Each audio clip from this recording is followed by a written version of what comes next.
با زیادتر شدن تعداد قربانیان برخورد بین تظاهرگران و ماموران پلیس در ولایت کشمیر تحت کنترل هند، دبیر کل سازمان ملل هند و پاکستان را به خویشتن‌داری دعوت کرد. بان کی مون روز 12 ایول از تمام طرف‌ها خواست برای جلوگیری از خشونت بیشتر خویشتن‌داری نشان بدهند. هرچند رهبران جدایی طلبان کشمیر مردم را به اعتراض بیشتر و کارشکنی عمومی دعوت کردند. در نتیجه برخورد تظاهرگران با ماموران پلیس هند از روز یکشنبه تاکنون 32 نفر در کشمیر کشته شدند و قبل از برنامه در این باره صحبت داشتم با محمد امین مدقق، همکارم از رادیوی مشعل. قتل برهان ونی، یک رهبر جدایی طلبان کشمیر، به دست نیروهای امنیتی هند در روز 8 ایول سبب تظاهرات در اینجا شد و در این باره صحبت داریم با محمد امین مدقق، رئیس رادیوی مشعل بخش پاکستانی رادیو آزادی. به برنامه ما خوش آمدید. واکنش پاکستان به این مناقشه و برخورد تا کنون چگونه بود؟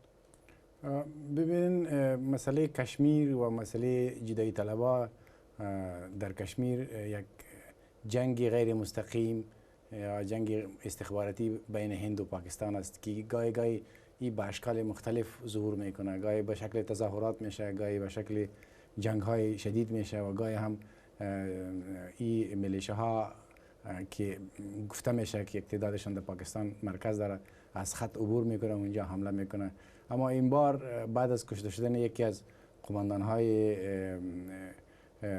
یاغیان کشمیر که گفته میشد که یکی از قماندان‌های بسیار مشهور و در بین مردم محبوب بود، یک سیلی از تظاهرات به بار آورد که در طی از او تا حال 32 نفر کشته شده. و در واقع خود این برهان ونی که راجع به او صحبت کردین، چگونه شخصیتی بود که سبب چنین تظاهراتی گسترده در کشمیر شد؟ برهان ونی یکی از قماندان‌های چی بود، جنبش آزادی خواهی کشمیر یا کسی که چی بود، یکی از قماندان‌های بود که جوان بود. یعنی ما نمیشه بگم که یک رهبر بود، بلکه یکی از قماندان‌های از اونها بود که در اکثر جنگ‌ها اشتراک کرده بود و او مردم جمهور کشمیری که